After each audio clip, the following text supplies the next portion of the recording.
In this video, I'd like to talk about the power of creating and comparing alternatives. And to do that, I'm going to share some research that Stephen Dow did as a postdoctoral scholar with me at Stanford University.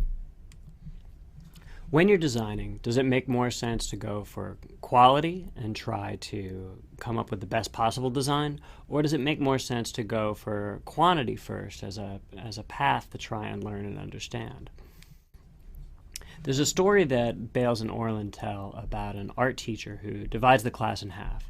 And he tells one half of the class, you're going to be graded exclusively on the quality of the very best thing that you make.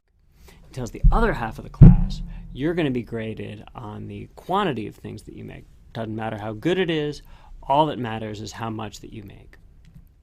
And what this teacher found was that while the quantity group was busily churning out piles of work and learning from their mistakes, the quality group sat around theorizing, and at the end of the day, they had little more to show for their efforts than grandiose theories and piles of dead clay. So this gives us some intuition that rapidly producing many alternatives has a lot of value.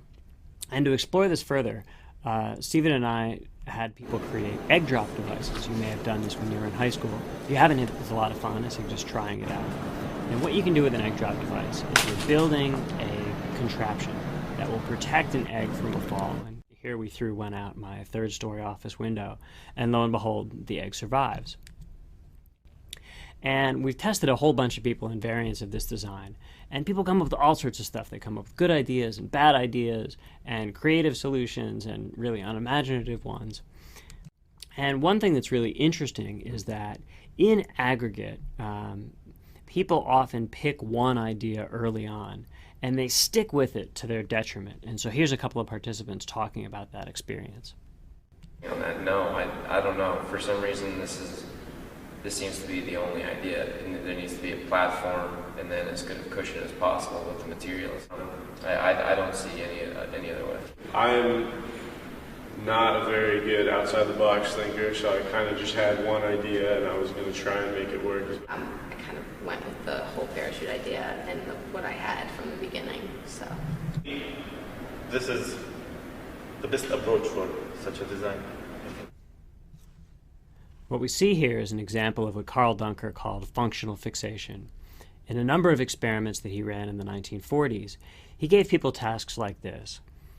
Attach the candle to the wall such that none of the wax drips on the table. 10–20% of the people figure it out. Take a moment and see if you can figure it out.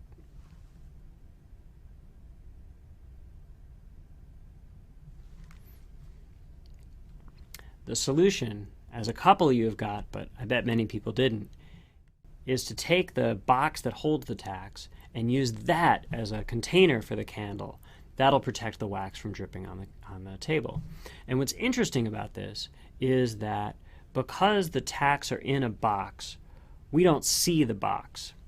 If you give people the exact same setup where the tacks are outside the box, all of a sudden the box becomes obviously available as a resource, and nearly everybody solves exactly the same problem.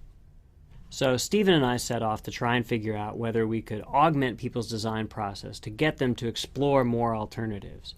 And one of the things that we did is we forced people to come up with multiple alternatives in parallel. We call this parallel prototyping. And in this particular study, we had people design graphical advertisements for the web. So we're going to put people in one of two conditions. You're either going to be in a serial condition, where you iteratively create 6 prototypes from start to finish, or in a parallel condition where you create 3 alternatives, get feedback, create 2 more, get feedback, and then make a final one. I should clarify that the amount of time that was available was exactly the same in both conditions, and in both conditions people got exactly the same amount of feedback.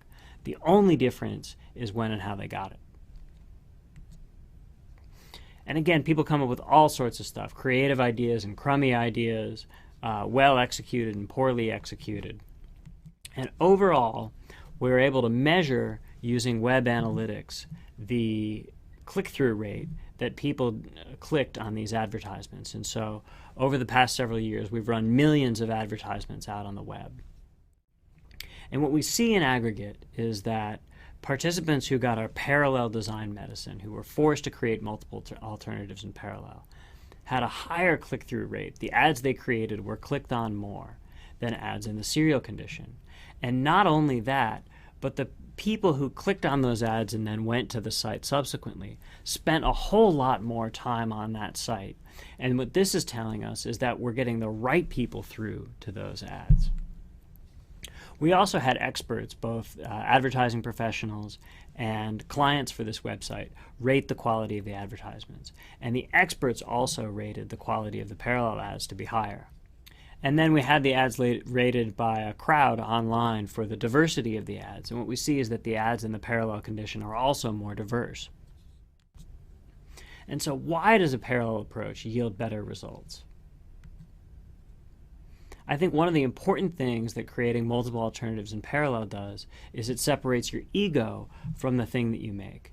If I have only one idea and you critique it, I'm going to treat that as feedback about me.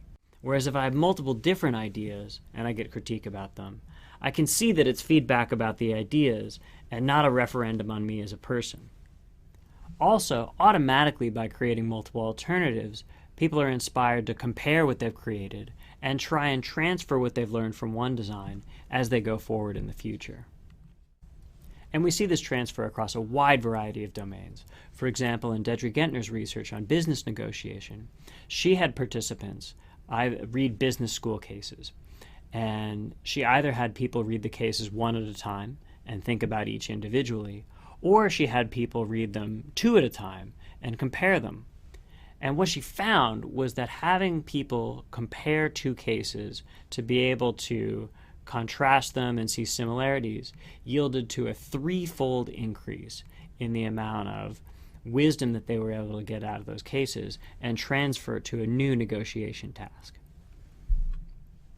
So what we got out of this is that maybe there's some big benefits of creating multiple alternatives, especially for design teams and not just for individual design. So the next experiment we ran looked at sharing multiple alternatives. Same basic idea. We have a new client this time, and we're going to have people either create and share multiple, create multiple and share their best, or create and share only one. Participants came up with lots of different designs. And what you can see is that the share multiple condition drastically outperforms the other two conditions. So being able to create and share multiple designs has especially significant benefits for teams. And there are a number of reasons for this. I'd like to point out one in particular, which is the increase in group rapport. When we asked people how they felt about their teammate, both before and after the task, in the create and share one conditions, people felt worse about their teammate afterwards. The single design approach can create enmity between teammates and hostility. Whereas when creating and sharing multiple designs, people felt better about their teammates afterwards. One important benefit of sharing multiple designs, both with users and with designers, is that alternatives provide a vocabulary for talking about the space of possible designs. As Tawhidi and colleagues showed, this can be especially valuable for users because users don't know what the space of possible designs is, and so having multiple alternatives gives this vocabulary. I hope that today's lecture has provided you with the conceptual tools for why it's valuable to create many different alternatives, and I hope that this will be really useful for you as you go about your design projects. I'll see you next time.